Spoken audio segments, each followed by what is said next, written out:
Boche gold and diamonds. Buy now, pay later. കലാമണ്ഡലവും കോട്ടയം ഗുരു ഗോപിനാഥ് ട്രസ്റ്റും ചേർന്ന് നടത്തുന്ന കേരള നടനം ശില്പശാലയ്ക്ക് കലാമണ്ഡലത്തിൽ തിരി തെളിഞ്ഞു. ഡോക്ടർ ഗുരു ഗോപിനാഥ് കേരളത്തിനെന്നല്ല നമ്മുടെ കലാലോകത്തിന് തന്നെ നൽകിയ ഒരു ഉത്കൃഷ്ടമായ കലയാണ് കേരള നടനം. എന്താണ് കേരള നടനം? കേരളം നമ്മുടെ മനോഹരമായ നമ്മുടെ നാട്. നടനം എന്നാൽ നാട്യം, നൃത്തം, നൃത്യം ഇവ മൂന്നും ചേരുന്നതിന് ഒരൊറ്റ വാക്കാണ് നടനം എന്ന വാക്ക്. 1931 മുൻപ് തന്നെ അദ്ദേഹത്തിൻ്റെ കുടുംബാംഗങ്ങളെല്ലാവരും Kathakali ആചാര്യന്മാരായിരുന്നു.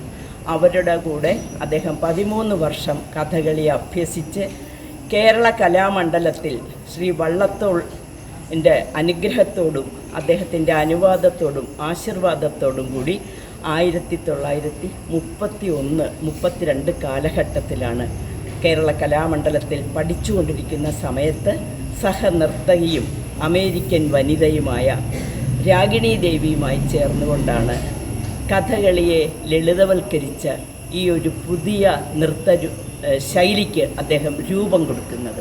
Kalamandalam vice chancellor professor B Ananthakrishnan ഉദ്ഘാടനം ചെയ്തു. Trust general secretary V K Chellappan Nair അധ്യക്ഷത വഹിച്ചു.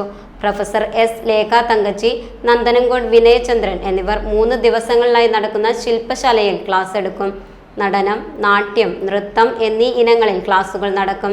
സംസ്ഥാനത്തകത്തു നിന്നും പുറത്തു നിന്നുള്ളവരും ശില്പശാലയിൽ പങ്കെടുക്കുന്നുണ്ട്. Time kids pre school, Mannannur road, Vaniyamkulam. Dot view news. കാഴ്ചകളാണ് ലോകം, കണ്ടു തുടങ്ങുക.